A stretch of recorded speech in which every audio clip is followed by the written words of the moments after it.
right. Welcome to The Boost, conversations with people promoting mental health. And that is certainly who we have here today with Melissa Forth Shackelford. She has been with Optum. She's been with Hazelton Betty Ford. She's been with Evernorth Health Services.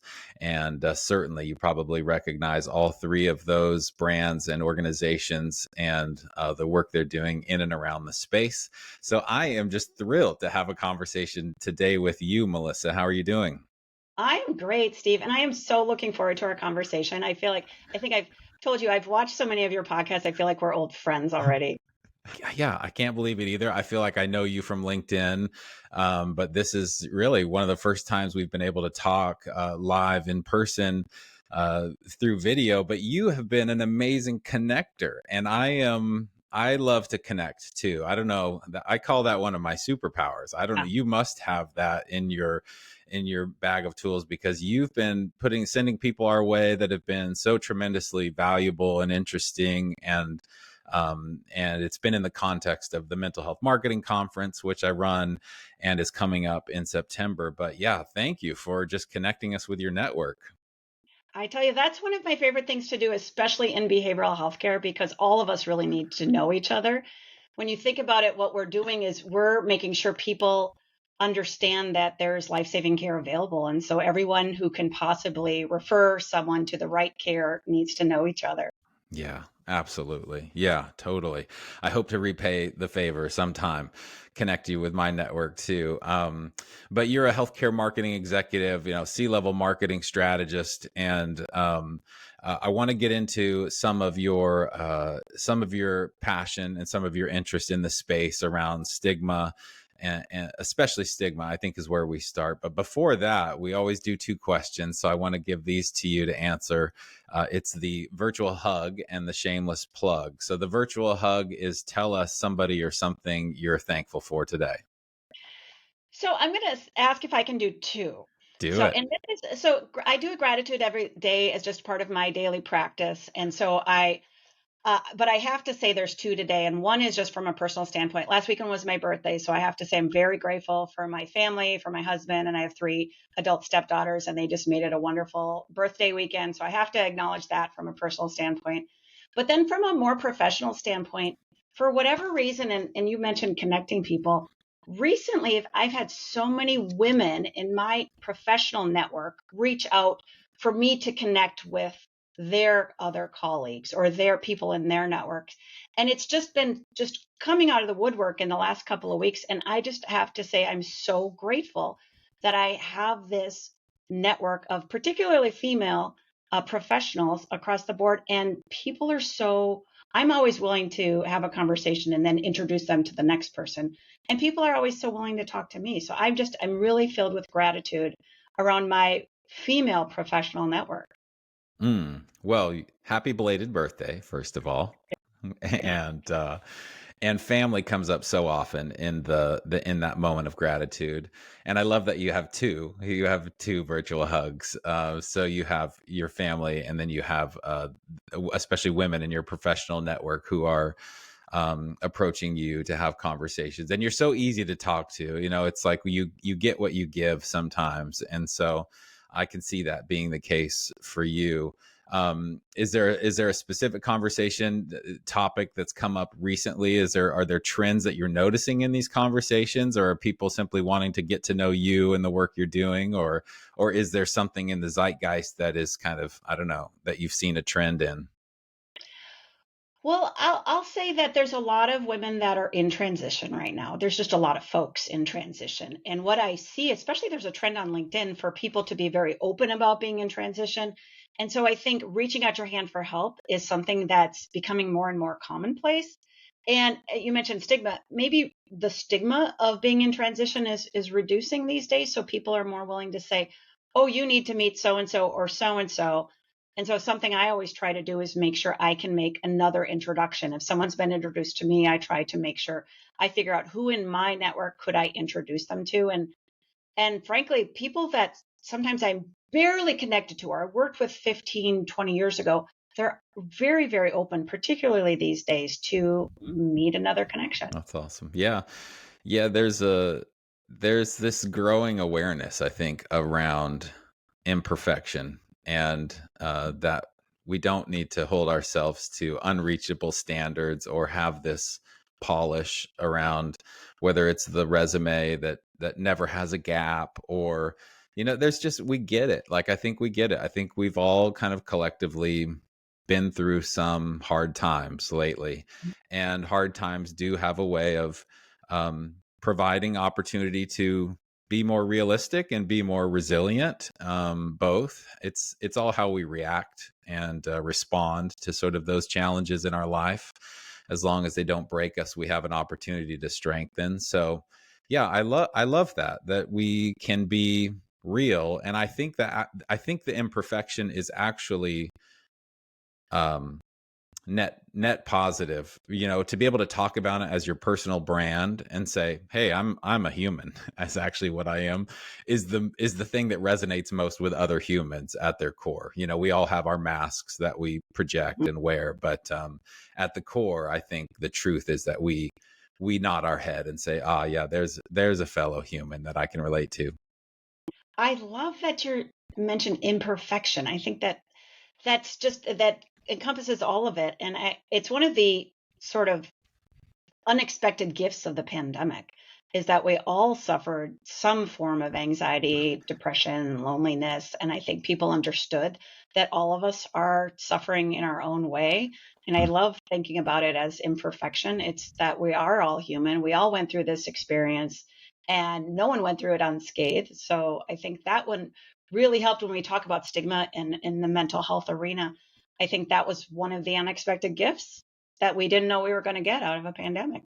Yeah, that's how I just have come to describe it, is that we've uncovered a latent demand. Actually, it was always there in the marketplace. Maybe it was shoved down, but it's sort of like the surfboard that you try to keep underwater. You can only do it for so long, and then it pops up, and there's an equal and opposite reaction. So there's no surprise that a state of forced loneliness and isolation, which we know is one of those, silent enemies, and oftentimes maybe even as the result of a symptom of mental illness, that can be the messaging that you get is, I should stay alone, I shouldn't seek care, I'm ashamed or afraid of the change that's going to happen if I do pursue this path.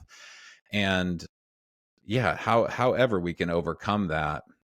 So it's, things move in waves. So coming out of this portion of the pandemic and COVID, it's also encouraging to hear like the reaction and experience that you're having with people who are saying, oh no, I want to connect with Melissa, and I want to tap into her expertise and what she's doing. And that's a good transition. So let's hear from you. Let's do the shameless plug, which is your opportunity, as you can only do and do best, is tell us about your background and experience, so people know, as we get into stigma and inclusive marketing down the road in this conversation, kind of the context in your experience.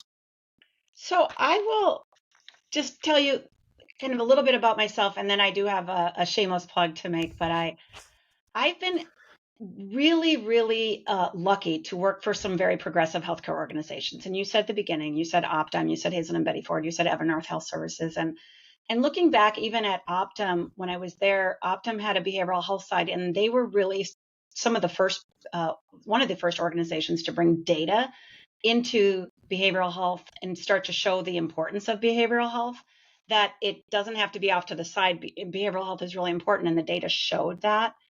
And then, of course, at Hazel and Betty Ford. So Hazel and Betty Ford bringing together substance use disorder and mental health treatment. Hazel and Betty Ford had always been on really the forefront of breaking down stigma there.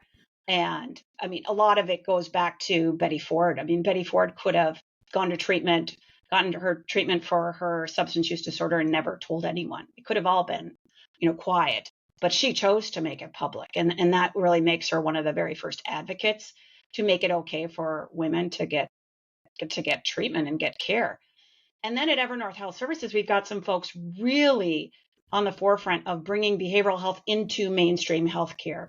And there's a woman there, Melissa Riley. So another Melissa, but she's doing such great work, really out on in the marketplace, talking about not behavioral health off to the side, but behavioral health is to the core I know there was a study that she's been touting that I think I might get it wrong, but it's about 20 something percent of patients have a mental health condition, but they account for nearly half of the healthcare spend. I mean, it's shocking. And so she's really been out there talking about um, behavioral health is healthcare. And I feel like I'm really lucky to have been part of all those organizations. I'm also on the board of a couple of healthcare organizations. Um, so I've been able to see really how do we progressively integrate what is behavioral healthcare into all of healthcare. I've really been lucky about that. What I was thinking about for my shameless plug is I was going to go back to my virtual hug and say I want to shamelessly plug women's healthcare networking organizations. And again, I know I feel like I'm excluding half the population, but I'm so grateful to be a part of a couple of women's healthcare networking organizations. And one I'm on the board of, it's local to Minnesota. It's called the Women's Health Leadership Trust. And it's an organization with women of all sizes and shapes and in healthcare get together and really connect and learn from each other. And it's an amazing thing. I'm also part of another organization that's a national organization called WBL. It's Women Business Leaders in Healthcare. And again, one of the things that they're trying to do is have no cold calls in healthcare. Well, that's amazing if we can get to that point. And so I really want to plug. There's a lot of these organizations out there, and just encourage, particularly women, to get involved in some of these networking organizations to learn and grow and connect. So that would be my shameless plug, because it's been so beneficial for me to really take that step and be able to connect with other women personally and professionally and connect them to others as well. Mm. Well, I'm going to have to learn more about WBL specifically because uh, in conjunction with another organization, it's a little early. We've been exploring this idea of it's kind of like a summit retreat for female executive level healthcare leaders. Um, and I've come from the mental health, behavioral health space in the last 5 years. And, there's like 75-80% of therapists are women. And that's not reflected in the C suite. And Mm-hmm. there are plenty of conferences that are very yang, like very private equity, very Mm-hmm. suited up and executive focused. And there's totally a place for that. I'm not talking down about that experience in the very least bit. I think that's wonderful.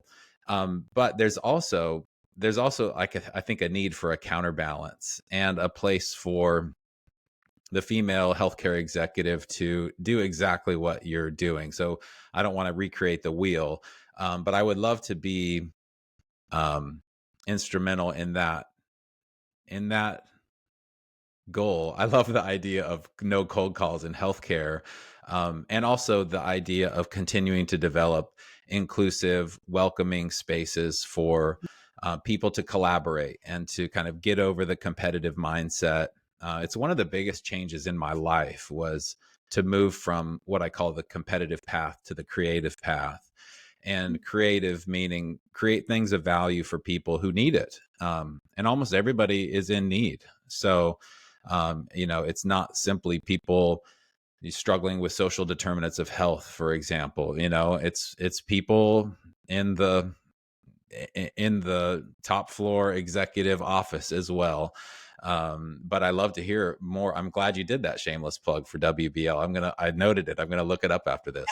Yeah, absolutely. Please do. Please do. And their mission is to get more women in the C-suite and on boards in healthcare. And we know that that's a problem, and they're working on it. And so I think that there's lots of other women's organizations out there, but those are just two that I found very beneficial. And I agree with you. I think there's so much more we can do.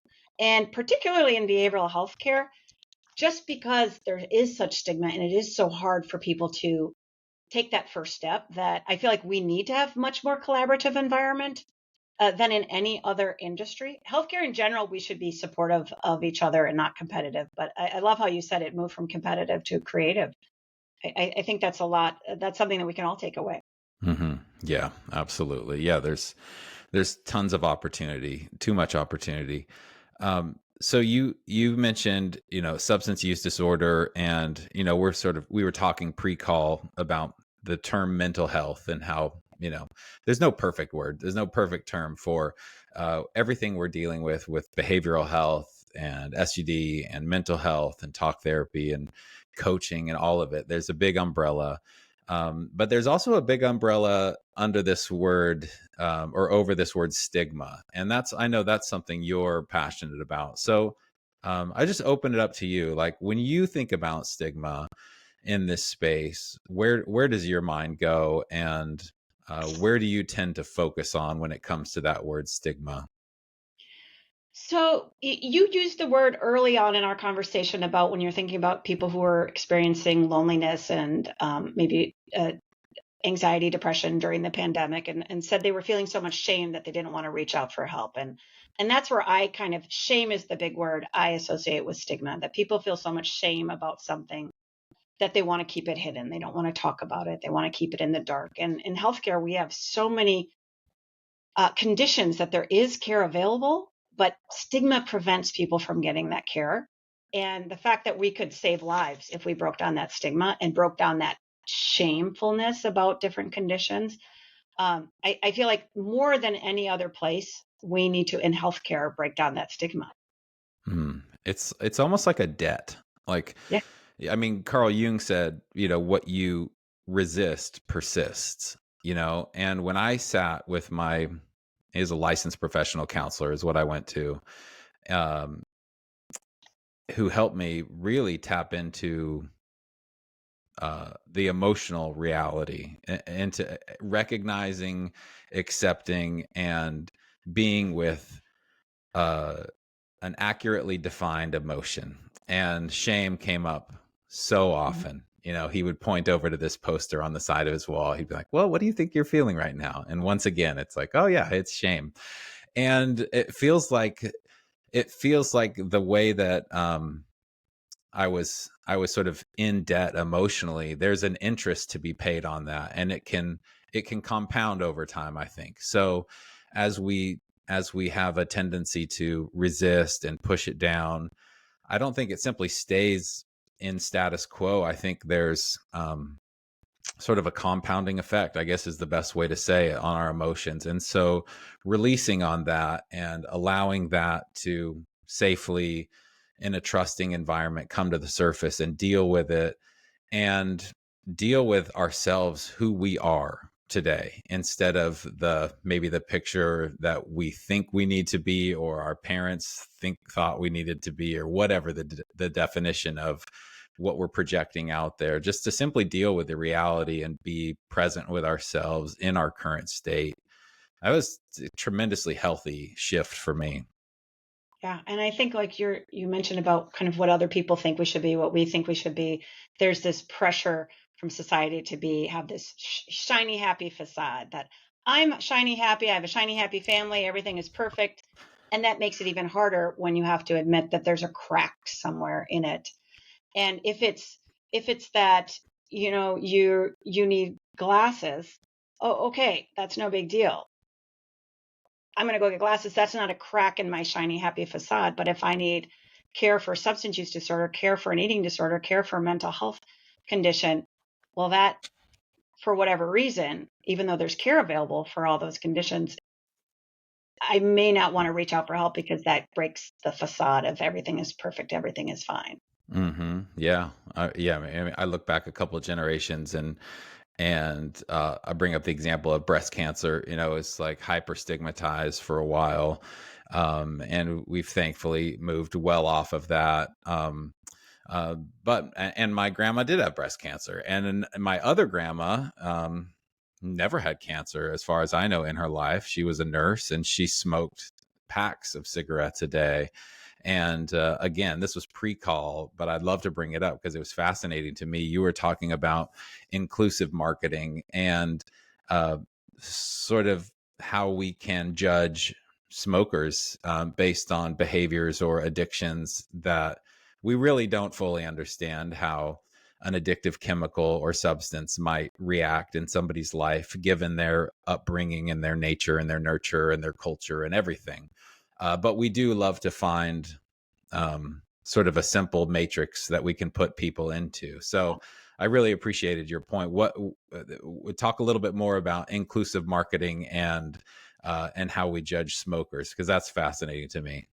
So I was for many years on the board of the American Lung Association, and one day we had one of their marketers come in and talk about a marketing campaign they were doing, and it was targeted at smokers and former smokers because there was a scan available to detect very early detection of lung cancer in these folks that were smokers or former smokers. And most often the former smokers were too shameful to tell their primary care physician that they were a former smoker, so they Hmm. weren't getting these scans.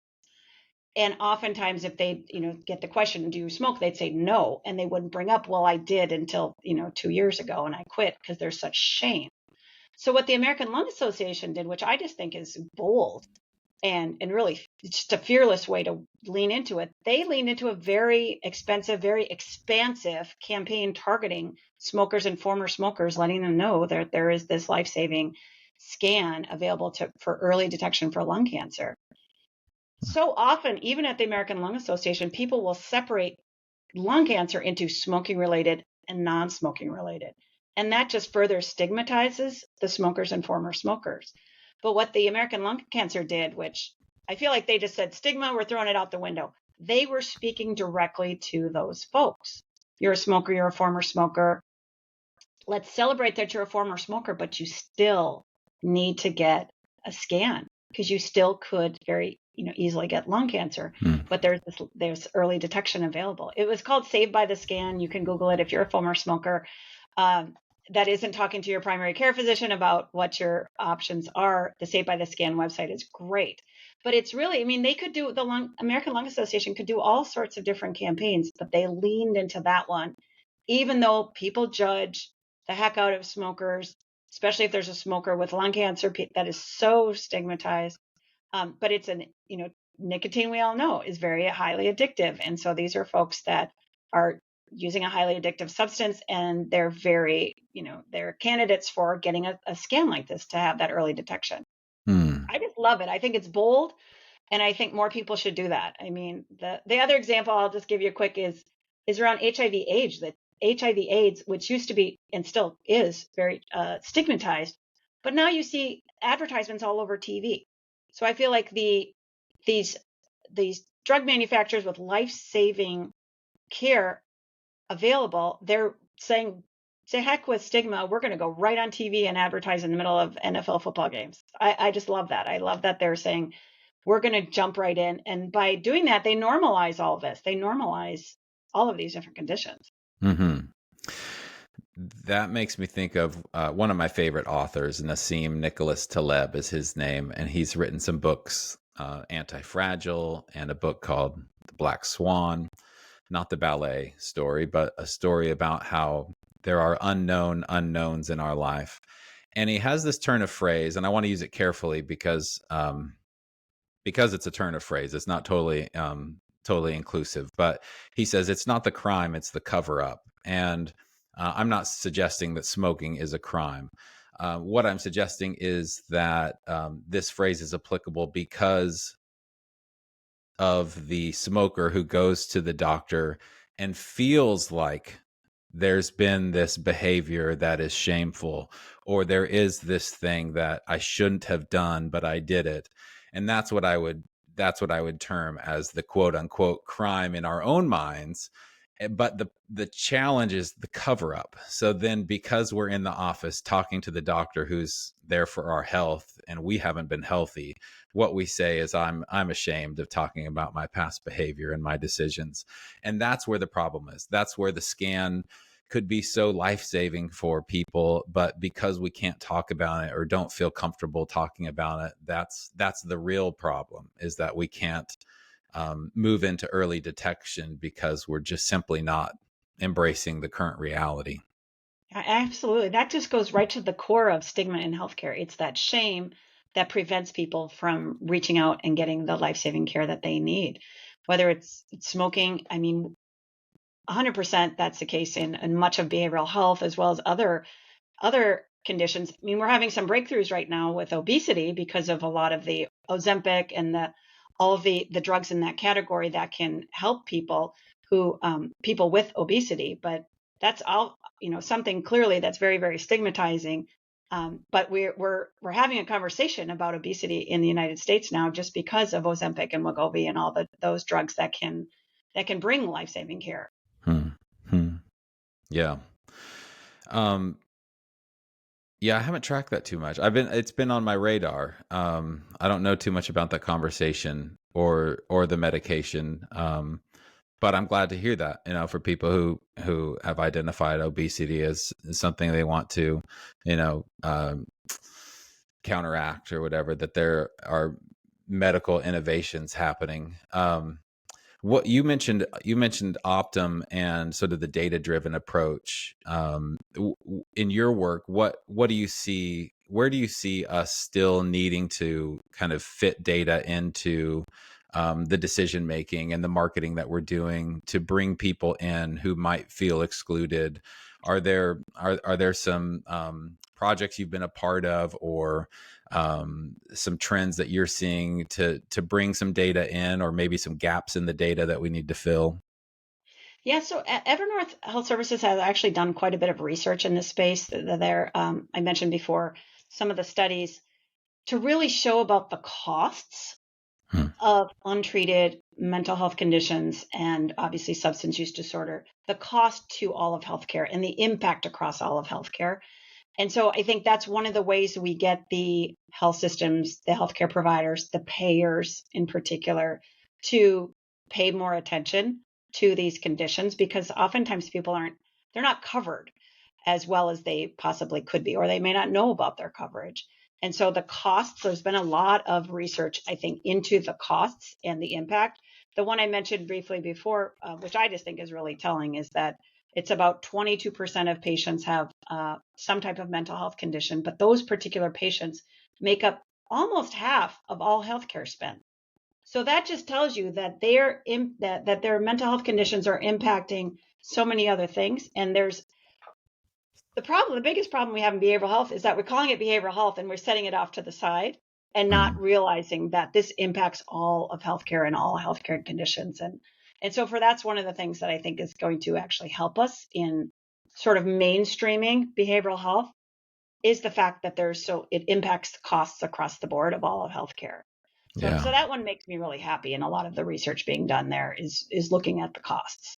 That's so complicated, because we've seen that in healthcare. And to circle back to the concept of obesity and smoking, when we sort of did these community health assessments, a few years ago, and it's been ongoing, it's basically the same 4 or 5 challenges in the communities that have the most health challenges. It's a short list. It's obesity, it's smoking, it's diabetes, Yep. and and we still haven't solved for that, even in a bio perspective. And so much of that, I think, has to do with behavioral health, and how can we become more educated and more aware about how we as individuals are operating, and what are the stressors in our lives, and where are we alone where we could use support. And it's like we tried to wag the dog by saying, well, we just need to reduce cardiovascular issues. It's like, well, it's not really the heart that's the problem most of the time, right? I mean, it's like, it's so much more complicated than that. But that's one reason I was so excited to talk to you about this topic of stigma, and how can we reach more people in need, is because you do come from Optum. And for everything that people may or may not say about payers and insurance companies, they run the math. They know the math, and there's almost nobody better positioned to take a value-based approach, or at least to mitigate risk, than an insurance company across any industry. And then there's the health system, which is perfectly entrenched and moded in the community as probably place one where people go to the point that our ERs are struggling to deal sometimes with mental health Mhm. issues, because that's where people show up. Um, but you're right. We've bucketed behavioral health way out. It's like the last Yeah. bastion out there, the last silo that we've really, I think, failed to bring into the health system. And my question about all of this that I think about, and I'm not assuming you have the answer, but I'm guessing you might, is why have we been so slow to figure out how to pay for mental health when you can run the math on, like what you were saying, the 20% drives 50% of costs? Like serious mental illness cases, are a small percentage that drive a tremendous amount of cost. And we just don't have a national framework to work and solve for even providing solutions for that. Why has it been such a slow process for paying for mental health and behavioral health? So I'm going to answer that in two parts. The first is that just straight stigma. I think it's just straight stigma Wow. is that people still are uncomfortable about talking about mental health conditions. They're uncomfortable talking about substance use disorder. They, I think society still sees substance use disorder in particular as a moral failing and not a disease. So there you have that hurdle to climb over. It's getting much better with mental health conditions, especially because of the pandemic. We were talking about mental health so often. And frankly, we're having very, very public figures like Michael Phelps, like Simone Biles talking about their mental health. And that just opens up the door for the conversation. So I think stigma is really causing a lot of that to not move forward. Then you have, I think, the conversation around, I think, the opioid epidemic sort of brought addiction into middle Yeah. America. And so that actually, for good or for bad, opened up some more conversations. So hope, that's making some progress. But really stigma is why I think it's still off to the side, why we still call it behavioral health, and it's just not healthcare. Mm. But the other side, I think there is a lot of work being done. I think Optum and all the other payers, Evernorth Health Services doing the same thing, where they're really digging in and looking at the data, looking at the costs, and they're seeing all the comorbidities across the board and saying, Mhm. wow, if I can get the person care for these mental health conditions, it's going to help over here. Because you just laid out the big drivers of cost with cardiovascular, obesity, diabetes, hypertension. All these Yep. things are the big drivers, and a lot of those are chronic diseases that can be prevented. Um, and so there's a lot of focus on those, but I feel like there is so much more in recent years focused by the payers in particular, because the payers are data driven. They have all the data, they can see it, they Mhm. can see the correlations between a mental health condition as well as all these other conditions, and they know when you treat X, then Y was going to happen. So I Yeah. feel hope. Actually, I feel more hope in recent years. And I think the pandemic gave us the sort of a gift of a conversation, a public conversation around mental health.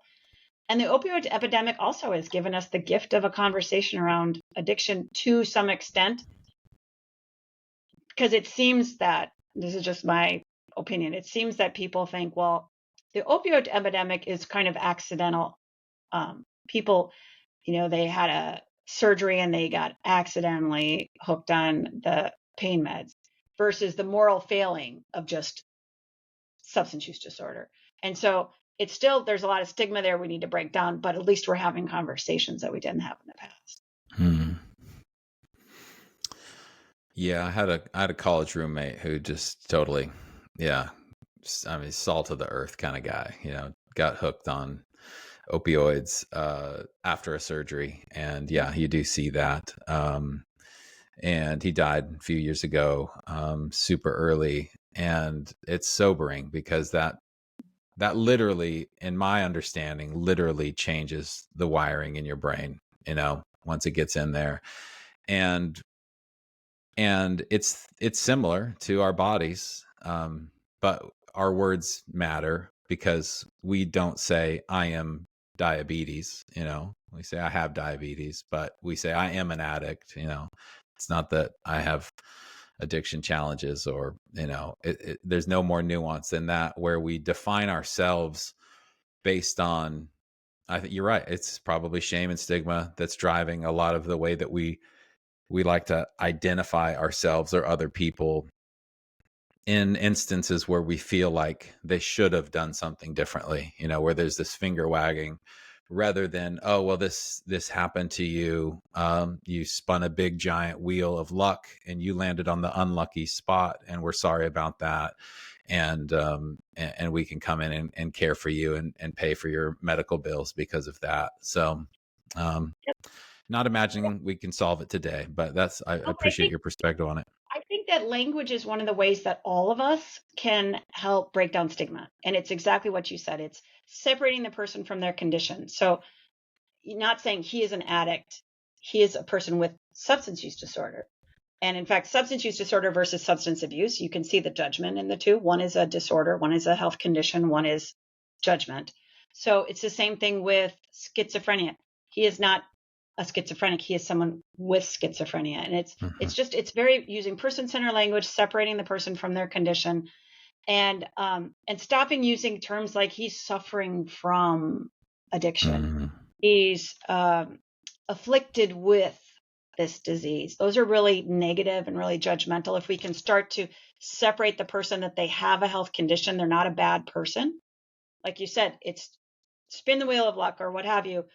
They're a person with a health condition and there's life-saving care available for Mm-hmm. them.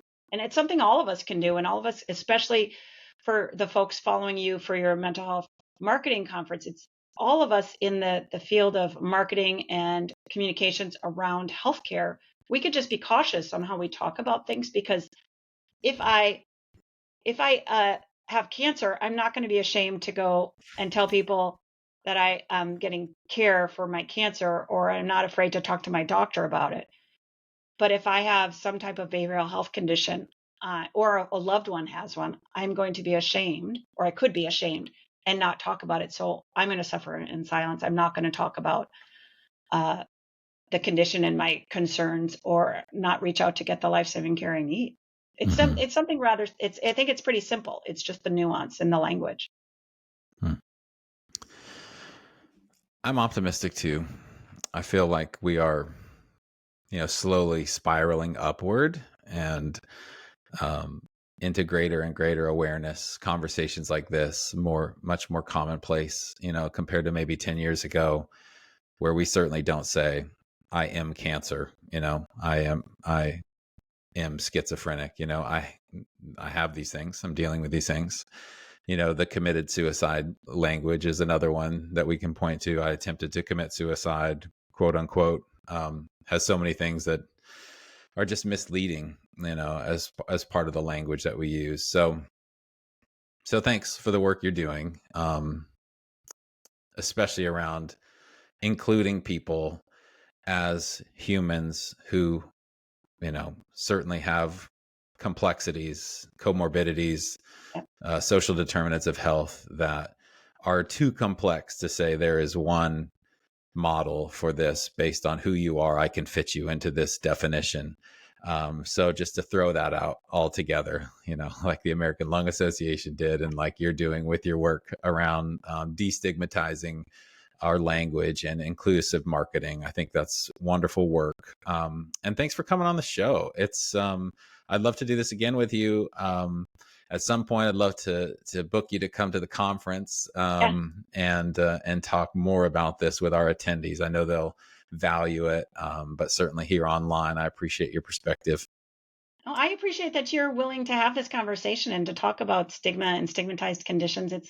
It's not kind of everyday run of the mill healthcare conversations. And so I appreciate it. And it makes us all think about ourselves and think about our loved ones, because we all know someone that is that has some type of behavioral health condition. We all know someone who, and we all, I think, had our own experience, like you said, with loneliness and isolation during the guts of the pandemic. And so I think it gave us all a new appreciation for what others are experiencing.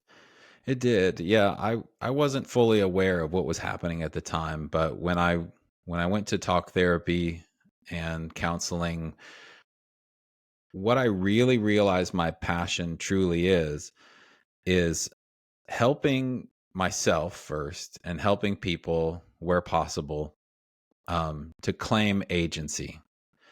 And by that I mean as much responsibility and ownership for your life as humanly possible given your situation. And that is on a giant quadrant where you're responsible for the singular individual. And I can speak from my experience. There was so much in my life to clear out in order to say to myself, this life is largely either my doing or my creation. And how like where what possibly can I remove from my life? It's very reductive. What can I possibly remove from my life that gets in the way of me fully living my life? And then there is sort of the horizontal axis of that quadrant, which is like, okay, now that I've learned something about myself, are there other people who maybe are on a similar path? And not everybody is. I think there's lots of paths up the mountain. So I'm not saying I'm here to save the world. I'm simply saying my experience might be something that's repeated in some other people's lives at some point, and vice versa. I can learn from people like you and others. So that's where I come up with this thesis. Um, but to get hung up on the fact that these things are my fault or my burden, that they simply can't be solved for, maybe, but maybe not. But it's you were lucky enough, I think, to be able to reach out and get the help you needed and to have these conversations. And there's so many people who can't even quite take that first step. So you even talking about it in a public forum like you do, it helps other people to say, well, maybe I need to reach out for help too and take that first step and have those conversations as well. And that's just a beautiful thing. I just appreciate it, applaud you, and I really respect all the work that you're doing. Oh, thank you, Melissa. That means a lot. And same to you. Yeah, same to you. I'm so excited we got to talk today. And let's stay in touch. And thanks for coming on the Boost, of course. And wish you the best with everything that's coming up in your future. Yeah, you too. Thanks, Steve. Thanks, Melissa.